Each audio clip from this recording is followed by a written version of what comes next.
Everyone. So if you do have a, if you do happen to have a Wi-Fi enabled device, we will be using it a little bit later on, once sort of in a few minutes, and then a little bit later on toward the end of the lecture as well. So we're talking right now a little bit about the resting membrane potential. And because next week we're going to be starting on the ionic basis of the action potential, I wanted you to be very, very clear. Everything that we talk about right now, whether it's the Nernst equation, Hodgkin and Huxley, the different leak channels that are sort of outlined for you here right now, everything that we talk about today is really related to the resting membrane potential, which is also denoted as Vm.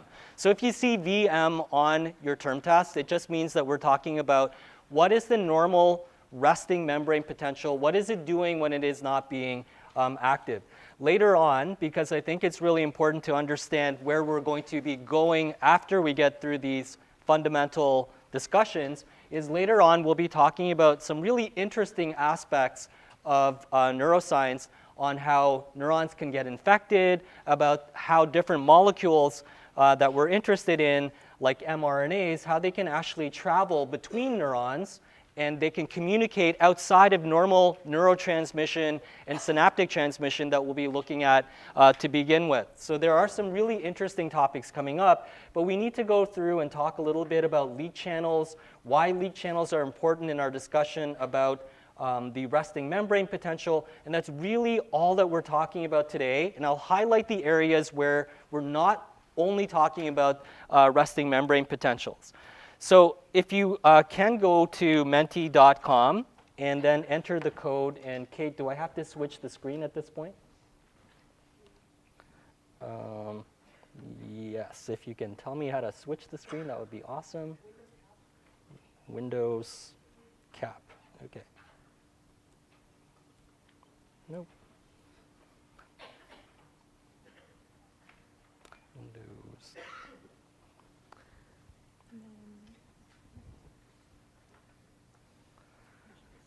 Do I do the same thing when I'm done? Yeah. The poll? Okay. So if you can get to menti.com and then enter, it's not showing on here though.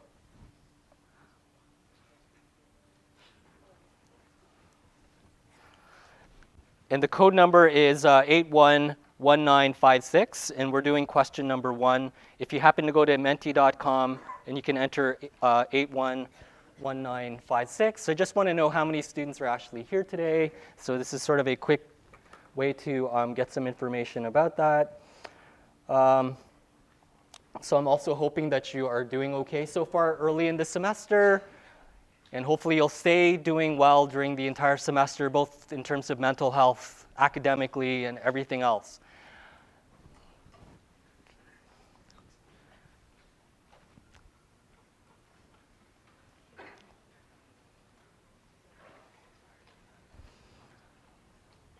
All right.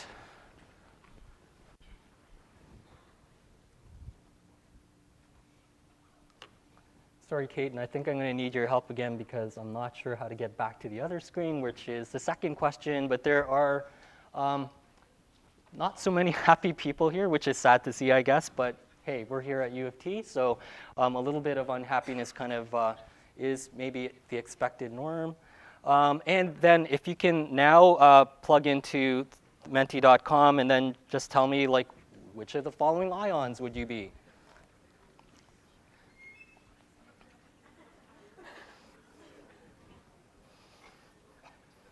And I think this is the last. And then I'll change it back because we have to change the display again. Yep, thank you for doing that.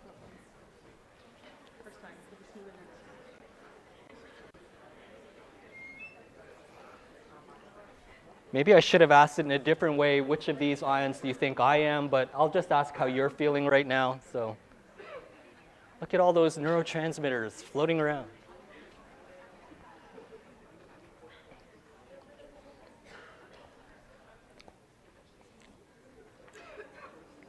And I think we're probably around 270-ish, I think. Yeah, because mine's not in there. Okay, or maybe higher. I don't know. I see 200. Okay, I think we're kind of evening out. So.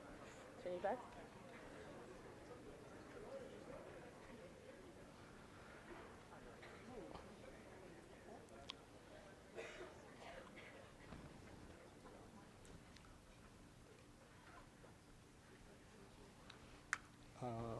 think it's on the, nope. Sorry about the technical difficulties. I'll make sure that we have some of these sorted out in the next lecture, but thank you for bearing with me, and also just letting me know how many of you are here today.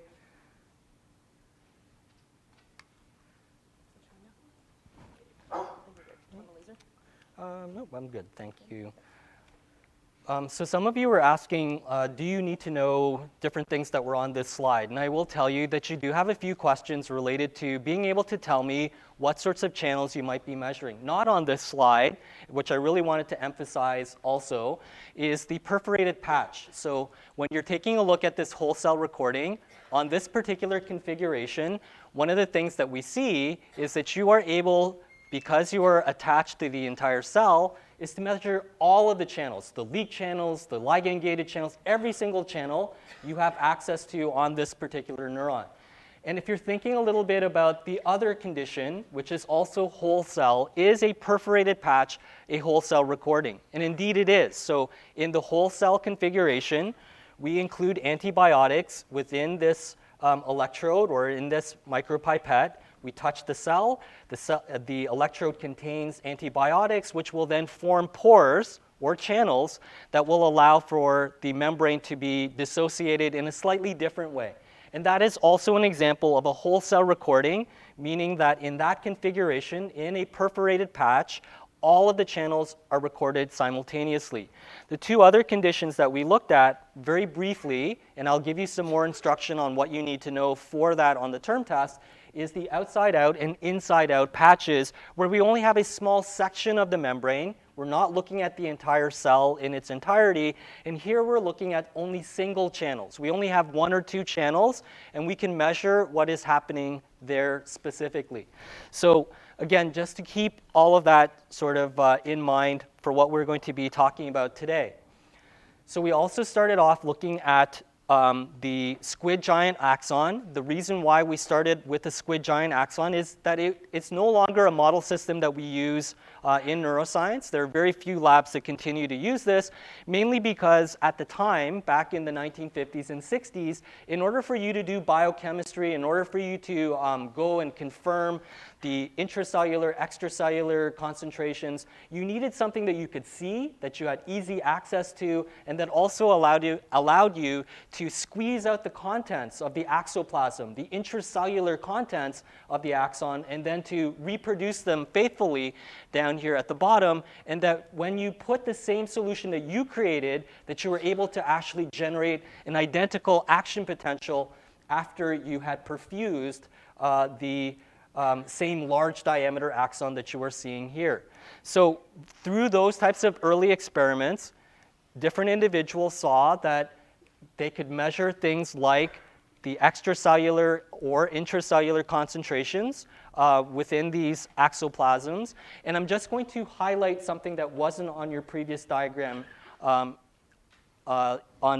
Monday's lecture, which is if you were to take a look, roughly speaking, and this is sort of going to get into what we're going to talk about today, if you look at the outside versus the inside for things like for sodium, and then inside versus outside for things like potassium, what we would see is that generally speaking, we're looking at a 10-fold difference. So sometimes it's a little bit more like 12 or 15, but generally, because it makes the calculations easier, we're looking at about a 10-fold difference between the inside versus the outside for most of the ions that we're looking at within this particular context. So this is sort of what we were talking about very briefly. I need you to keep this in mind because it's going to be really important.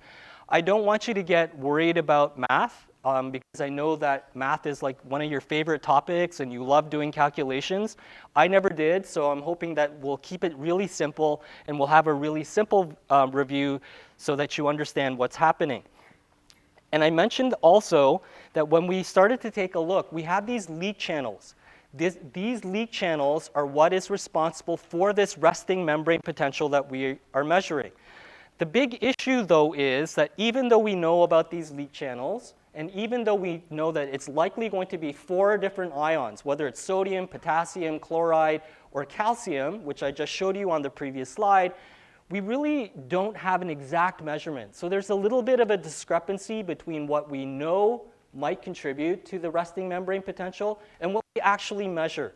And these leak channels were suspected to be involved, but how they worked and why they were important or how they contributed overall to this resting membrane potential that we measure experimentally. So there's one thing where you predict theoretically what the value of the resting membrane potential should be, but then when we actually measure it, it's a little bit different.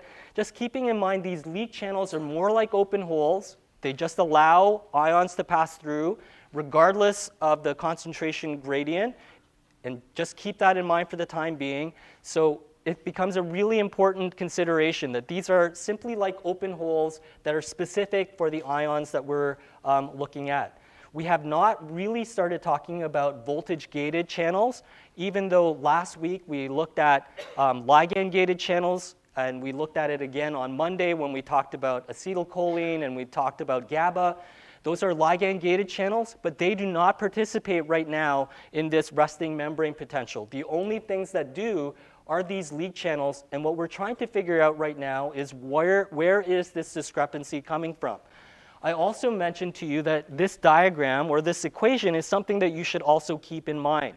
This driving force, this concept that there is a little bit of a discrepancy between what we measure, the resting membrane potential, so we can measure that, and we can also calculate the equilibrium potential for each of these different ions. And we talked very briefly about the Nernst equation. So the Nernst equation is something that we're going to come back to and visit, but we can calculate this and we can get a good idea of what the resting membrane potential is through experimentation, using one of the techniques that I showed you earlier, electrophysiology. And then we can also calculate this, the equilibrium potential for every single ion. Right now, it's showing you the equilibrium potential for potassium, and this gives us an idea of what the driving force is.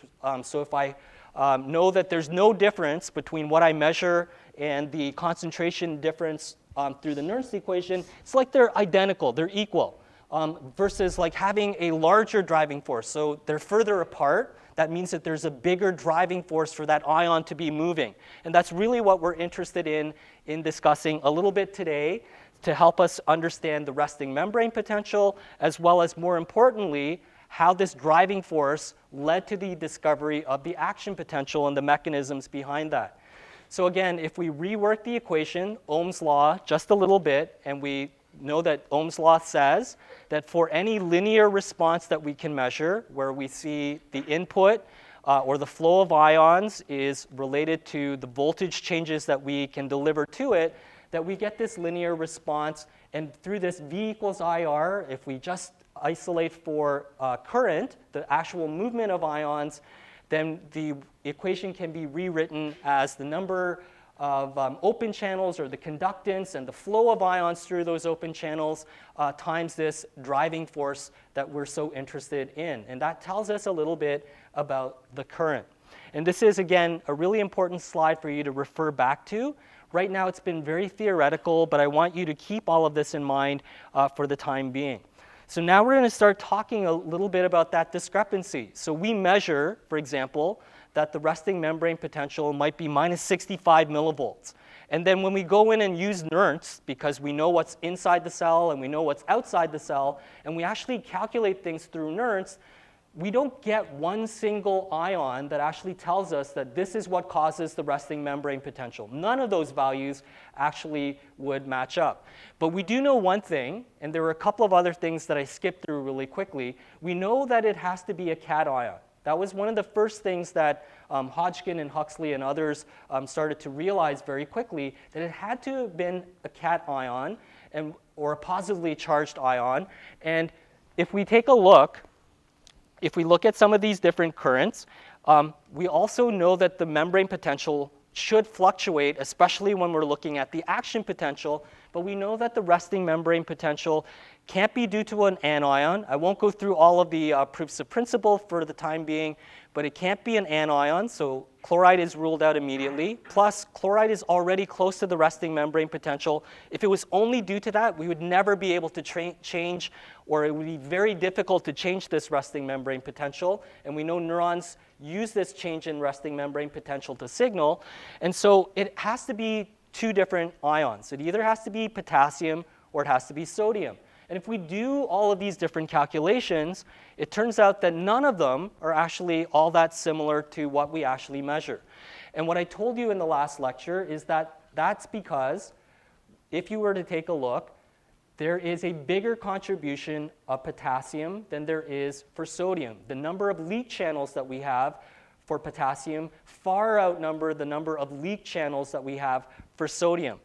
But the other interesting part to this equation to keep in mind, because we're looking at the movement of these cations, and this will become a little bit more clear in the next lecture, why cations? Why are we immediately dismissing chloride? Do you have something against chloride? Are you an anti-chloride person? I'm not an anti-chloride person, but there's a good reason why we're only looking at cations, and that will become more evident in the next lecture as well.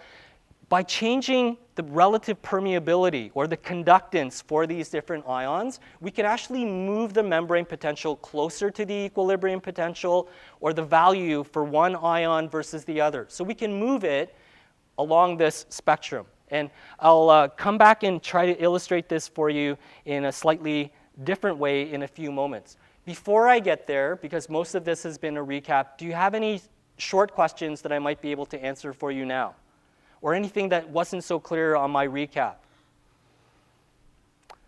No? Okay, so if we're to take a look and we make this assumption that many individuals did, which is we only have these two ions that we're primarily interested in, which drives the resting membrane potential, then we can rewrite this membrane potential just in terms of two cations, whether it's sodium or it is potassium.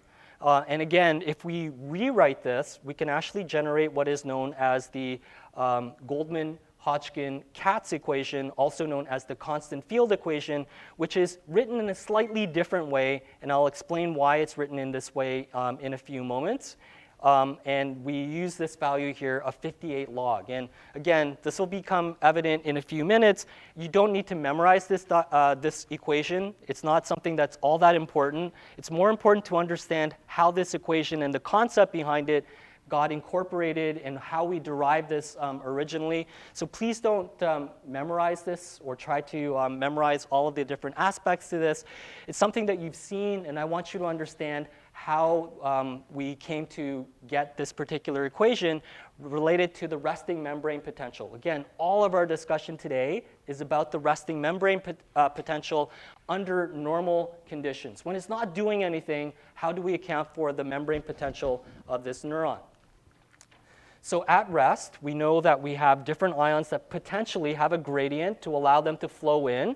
We will discount chloride for the time being, but we know that sodium has a gradient to flow in, and we know that potassium has a gradient to flow out. We know that this gradient exists because we have a number of transporters that I mentioned really briefly that I told you also don't have to know in detail in terms of how many bind to the intracellular surface, when does it bind after phosphorylation. None of those details are important, but these different transporters and co-transporters set up these gradients that we look at. But if you take a look, if you take out everything else in this equation, really the resting membrane potential depends on these different factors. It depends on the equilibrium potential for potassium. It depends on the equilibrium potential for sodium. And it depends on the conductance. How many of these leak channels are actually there for sodium, and how many are there for things like potassium?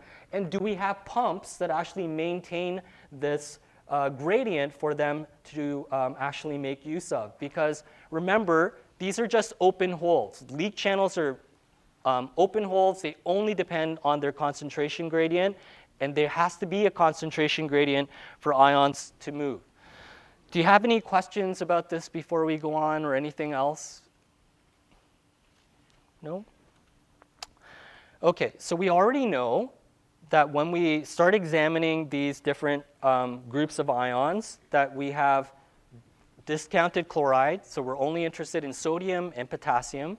And the next few diagrams are going to actually be really important.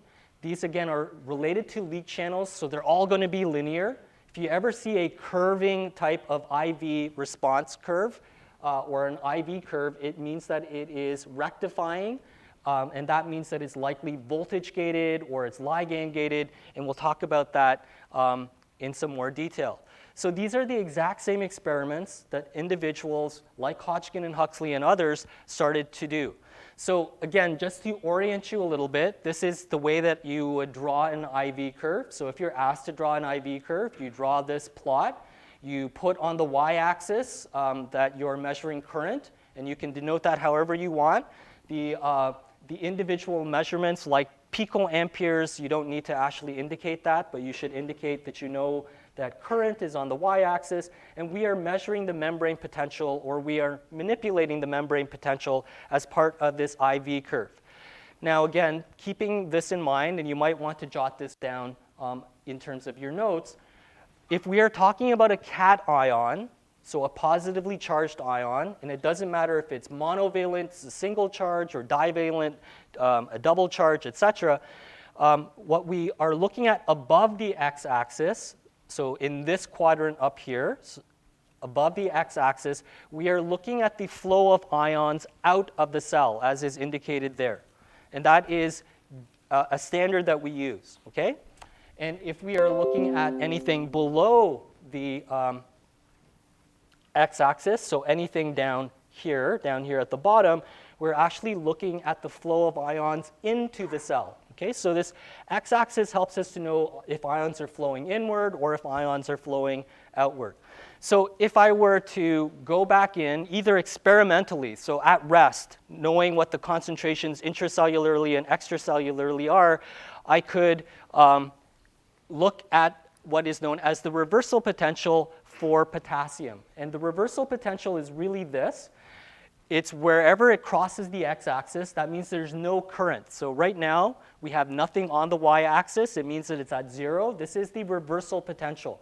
It is also, by the way, equal to the equilibrium potential. So if I calculate it using Nernst, it should give me exactly the same value as what I measure in terms of the reversal potential. So let's assume for the time being that at rest, we have measured this value here, which is the reversal potential. We're looking at this ion, potassium, potentially one of the important ions that are involved in generating this resting membrane potential. So what would happen if we started using the electrophysiological setup? We have a pipette attached to a patch of membrane that has potassium leak channels associated with it.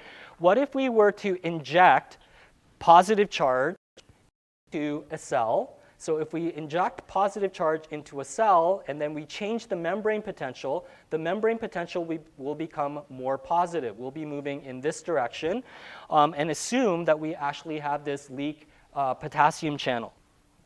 So if we do this, that means that there will no longer be this balance. So remember, we have a concentration gradient, but we're also talking about a charged particle. It's positively charged, so if there's more positive charge inside, it will actually affect how these ions will start to flow. So if we start to do this, and remember, we're normally sitting at a negative value, which makes sense. We're sitting here at minus 75 or minus 60, whatever that value is. So this is our resting membrane potential. We have injected positive charge, so across the membrane, we now have a different charge. It becomes more positive. And if we start injecting more positive charge, one of the things that we see through this leak potassium channel is that we see the movement of the ion that is specific for the potassium channel, which is potassium. And in which direction is this potassium moving? It is moving out of the cell. Okay, so we can actually measure that. We would see that. We would see a current as potassium ions leave and it changes in response to a change in membrane potential that we have generated. We'll actually see that ions start to move that we can record, and we start to see a current being developed. Do you have any questions on that before we go on? So let me go through this other one, and then hopefully it will also make some sense to you. So if we inject a negative charge into the cell, that means that we drive the membrane potential in the opposite direction. So normally, again, when we measure, there's slightly more negative charge anyways at rest inside versus outside. And we started on that in the last lecture. And now we're injecting more negative charge. So we're going to move the curve to the left. What do you predict will happen to the ion flow? There's more negative inside. You haven't changed the extracellular, intracellular environment. All you're doing is changing the charges across the membrane. What do you predict will happen? So it should flow in. So negative charge, positive will be attracted to it. And in fact, this is exactly what will happen. We'll actually generate an inward current that you see here. So we have an outward current when we inject positive charge, and then we have an inward current when we inject negative charge. And by doing so, by looking at these small changes, so we change the membrane potential, and then we measure the current. By doing so, using electrophysiology, we'll eventually be able to generate this IV curve for this particular ion. Okay, so this is where this IV curve comes into play. And I want you to be able to draw one, and you'll get lots of practice on how to draw these under different scenarios. But the more important thing is, do you understand how we would generate this and why changing the membrane potential is important? You have to be given some information. You have to be told that there is a concentration gradient. You have to be told if it's a positively charged ion or a negatively charged ion, and all of that information is something that you've been given in this particular scenario. So again, with more positive charge, ions move out of the cell, so that outward current that we saw, and a more negative charge that we generate, or we hyperpolarize the membrane potential, then ions will move into the cell, so we get an inward current to try to offset the difference in charge across the membrane. So why did we start talking about all of these different things? It requires that we have a channel for this to work through, so that's conductance. So we always talk about conductance, and there has to be a driving force. There has to be a difference across the membrane. So when there's no difference, when the membrane potential is identical to the driving force is zero, so there's no difference between the membrane potential and the actual equilibrium potential that we calculate, you can understand why we get zero current. And it's called reversal. Again, if I didn't indicate that to you earlier, the reason why we call this a reversal potential, and it's always when it crosses the x-axis. It doesn't matter if it's a linear curve or if it's a rectifying curve. If you see this in a paper, anytime that you see reversal potential for an ion channel or for a receptor, it's always when it crosses the x-axis. The reason why we call it a reversal potential is if we've been measuring this current, it has been inward, it's still inward, so ions are flowing in, it's still inward. Here there's no net flow, and then it reverses at positive potentials, and then it becomes outward. And that's why it's called a reversal potential. And again, it should, in theory, be identical to the equilibrium potential. So this gets into what you need to know. So part of the reason why we talk about this driving force is that you need to understand that there's a gap between the membrane potential that we can measure and the equilibrium potential, which also means that you need to be familiar with calculating the equilibrium potential.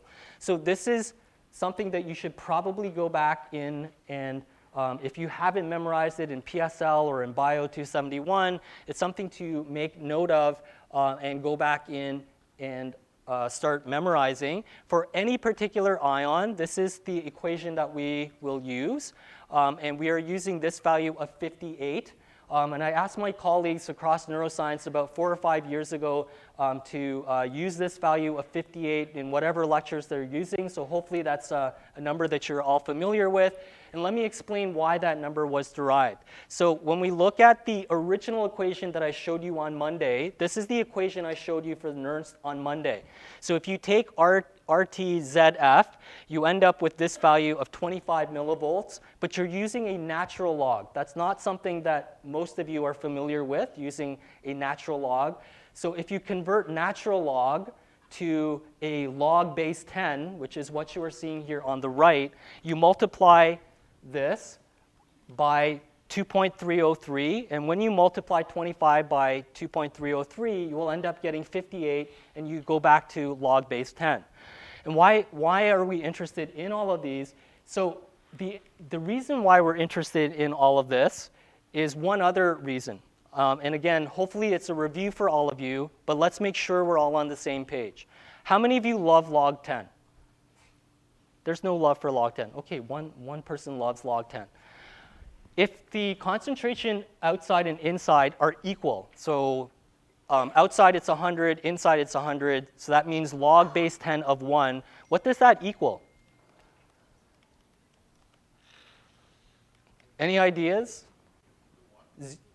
It's not 1. It's equal to 0. Okay, perfect. So the other reason why we're interested in this, if we're looking at this particular, so keep that in mind. You need to know that value. So if you see that they're equal across, then the log base 10 of the concentrations being equal means that it's automatically 0. That means that the equilibrium potential for that ion will be 0. And if we take a look at this, and let's, instead of using these numbers here, let's use a simplified cheat version of the numbers that I told you earlier. So let's use like a base 10. So if we were to look at 1/10 of the value, so instead of the actual numbers, you're told that the value of a cation, a positively charged ion, is lower outside than it is inside, or it's 10 times higher inside than it is outside. What is the log 10 of 0.1 or 1/10? So it's -1. So right away you will know that the reversal potential, the equilibrium potential, would be a negative value. So if that prediction is correct, because this log base 10 of 0.1, or this particular ratio, is -1, then the equilibrium potential for potassium should be a negative value. And if we go back and check, in fact, it is indeed a negative value that we see over here. And what do you predict would happen if it's higher outside than it is inside? So let's say we have log base 10 where the concentration is 10 times higher outside than it is inside. What do you know about log base 10 of 10?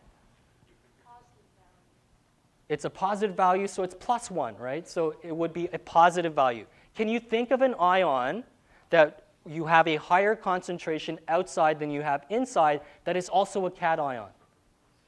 So sodium. So this is where we have these different ideas. You need to be familiar with all of these.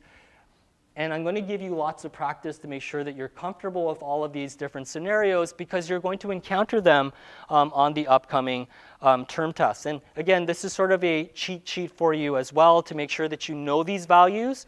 If it's been a while since you've used log 10, these are sort of the discussions that we had on the previous slide. And what we'll be talking about in the next lecture is, even though we do still use electrophysiology, the techniques that are coming out, which are a little bit faster to be able to interpret, are things where we will load a cell. So this is a neuron. So this is the cell body of the neuron. We will use the same recording electrode to inject in a voltage-sensitive dye, and then we hit it with light, and different amounts of fluorescence will tell us the overall changes in ion movement, or the currents that result from that particular voltage-sensitive dye. And we'll get there. And in fact, you can still derive an IV curve that you see here. So by looking at this IV curve, what do you know about the reversal potential for whatever ion is being measured over here on the left? Is there a reversal potential that you can identify? What do you think it is roughly? So minus so minus maybe 75 or minus 70, and that's that reversal potential right when it crosses the x-axis. If I told you that this was very similar to what we just looked at, is the concentration of this positively charged cation higher inside or outside? So it is higher inside, so that gives you the negative value using that log base 10. So I'm hoping that it gives you some practice and it gives you some understanding of why we're always interested in this. And we might be discovering a brand new channel that you haven't thought of before, and we would have to do all of these IV curves, etc. So again, let me ask you one other thing here. If we're looking at only the white circles, is this a leak channel or is it a rectifying channel? So this is linear, so it's most likely an open channel that requires a concentration gradient to occur. So I think we have time to go through this really quickly, and if I can get you up here, Kate. Sorry to put you on the spot. So think a little bit about this. So this would be an example of something that you might see on your term test. And it's something that hopefully you might be able to answer at this point.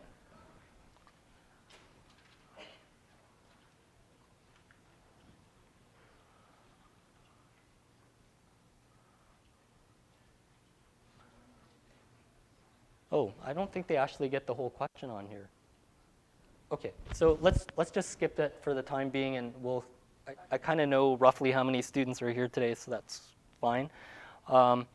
I'll leave this sort of as a practice question for all of you. There is actually a real answer to this particular question that you should be able to answer. And here's the thing. This is the homework that I'm going to leave with you for this weekend. Or if you're in study groups, this is something that I need you to be able to discuss. If you don't understand any part of this question, so on Monday when you come and see me over at OISE, I want you to tell me what you don't understand about this question. I want you to tell me if you are having problems with this question, because this is the type of question that you'll be getting, and hopefully most of you will be able to answer that. And I'll leave that sort of on the announcements page for all of you to give a try, and you should be able to come up with the answers to this question, and I'm going to be providing you with a lot of different practice questions. So when you get the study guide this week, you'll see that there are slightly more questions that you'll have in terms of practice than you normally would have. So make sure that you're able to answer these. So again, if we were to go through and we do exactly the same thing and we talk about sodium, here plugging in these different values, knowing the relative amounts of the different ions across the membrane, roughly 10 to 1. This gives you an idea of how we would generate this IV curve for the sodium ion. And again, this is the leak channel. We're not talking about voltage-gated sodium. This is all purely leak channel. This is what is setting up the resting membrane potential. You should, on this diagram, and again, you might want to jot down some notes, are you confident that using the Nernst equation, that this value here, the reversal potential, which is equal to the equilibrium potential, should actually be at around plus 58? And do you understand why it's roughly plus 58 based on the previous equation as well as what we've been discussing? And do you know when ions are moving out versus when ions are moving in when you're looking at this IV curve? And if you can answer both of those and you're confident about those, then that's pretty much all you really need to take away from this particular slide. Things get a little bit more complicated when we talk about anions. So anions, again, we can do the same sort of calculation. But for anions, as you would suspect, there is a driving force. We also have leak chloride channels as well.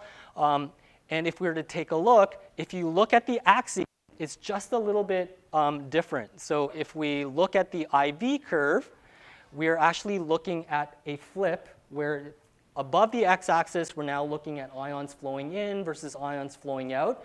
I won't actually ask you anything about drawing an IV curve for an anion because it gets really messy. So you should really be concentrating on the cations. But we actually do have a standard reference for anions as well. So again, this is a checklist. every time you're given a question, or anytime you're reading a paper, or anytime you're discussing things in any of your neurophysiology classes, or if you're in other courses, should always be given information. Is it a cation that you're measuring? Is there an actual channel? Is there a reversal potential that can be measured?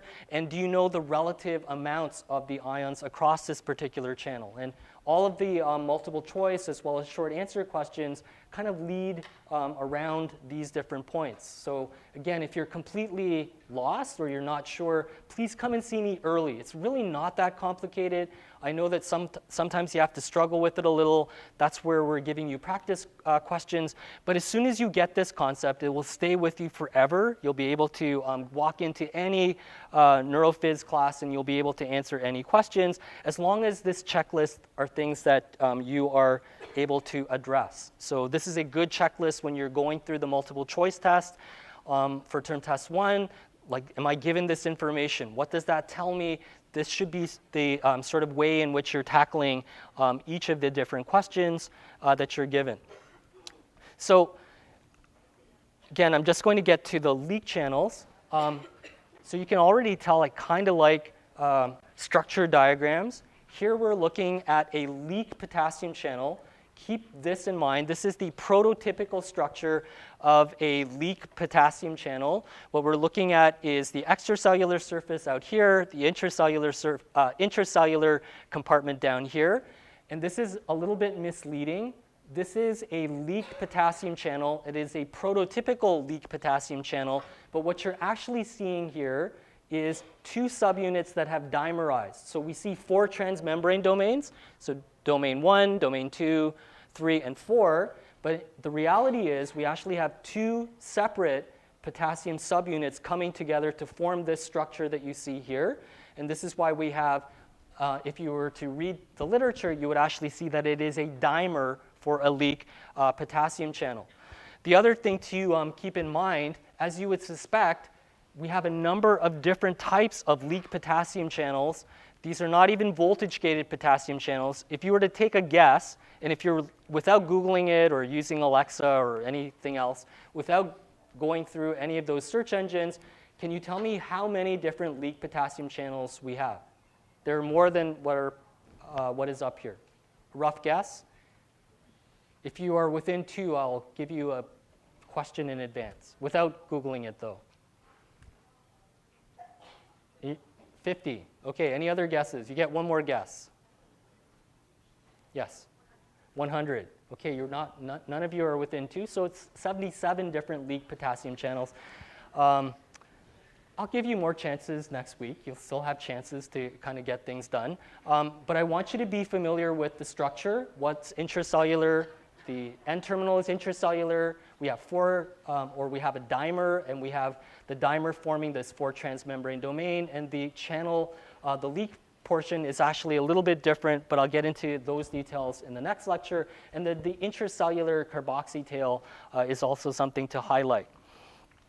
And I'm going to leave you with this sort of figure here, and you should be able to tell me, maybe that'll be whether or not you get a bonus question in advance or not. But here's where we are going to start next week, talking about voltage-gated channels. By itself, these leak channels actually can't do the job. And the rationale for this is actually really quite simple.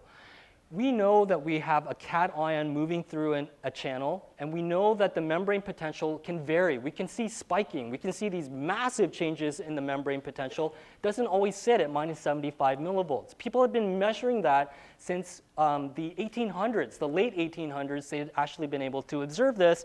And yet, what is the ion that's actually flowing through? And here's the conundrum. Do leak channels actually give us this ability to be able to generate an action potential? And if it is, what does that actually tell us? So in 1902, Bernstein actually was the very first to actually come up with the idea that the resting membrane potential that we've been talking about is actually due to potassium. That theory was discounted for a very long time until Hodgkin and Huxley came along roughly 48 years later, when they started to re-examine some of his work. But the idea was actually fundamentally sound. Because if you were to take a look, if I want to depolarize a cell, and by depolarizing meaning I'm taking the membrane potential and I'm making it more positive, How can I do that? And most often, the responses that we get from students, and we're not talking about voltage-gated channels, we're just talking about at rest, by changing one of the ions outside of the cell, what could you do? Well, you already know that we have 10 times the amount of sodium outside versus inside, and we have leak channels for sodium. If I increase that by 20-fold, so if I increase it to like 20 times more than I would normally have, will that depolarize the cell? It does not. We don't get any change in the resting membrane potential. These leak channels are useful, but they can't possibly be used for generating an action potential, because no matter what we do to the extracellular sodium, these leak channels actually will never really change the resting membrane potential. So Bernstein was stuck because he did know this, that by changing the extracellular concentration of potassium, so changing what's outside the cell, he was actually able to measure changes in the resting membrane potential. So here's the conundrum. We have these two different ions. We have a change in membrane potential, but sodium isn't what we would normally predict through these leak channels. And these leak channels actually predict that it should be potassium that actually drives a change in the resting membrane potential, because if we do the experiment where we change it from what it normally is at 3.5, and then we increase it all the way up to 200 millimolar, we'll actually see that the membrane potential does indeed change. But everything that you've learned in your undergrad experience here at U of T tells you that sodium is moving in, and yet it can't, because these are only leak channels that we're talking about. And this is where Hodgkin and Huxley have to come into the picture, because for 50 years, people were kind of stuck with this data, that we have two different cations. It has to be either sodium or potassium. And what we're seeing here, based on Bernstein, is that potassium is the only thing that can depolarize a cell, but many other experiments that actually kind of suggested that it should be sodium, and yet time after time, we get this flat response where we're only looking at these leak channels. So if I can leave you with a little bit of homework beyond sort of what's on the next slide, and we'll come back to the next slide. If you can, please go through the practice question that I'm going to post for you. If you were completely lost about reversal potentials, what the driving force is, if that practice question or any of the questions from the study package are not clear to you, in Monday, during the first break, please come and see me. I will hold a different tutorial section just for you to get up to speed. I want you to have a very good first term test experience. Have a great weekend, and hopefully you'll start to get into some of the practice problems.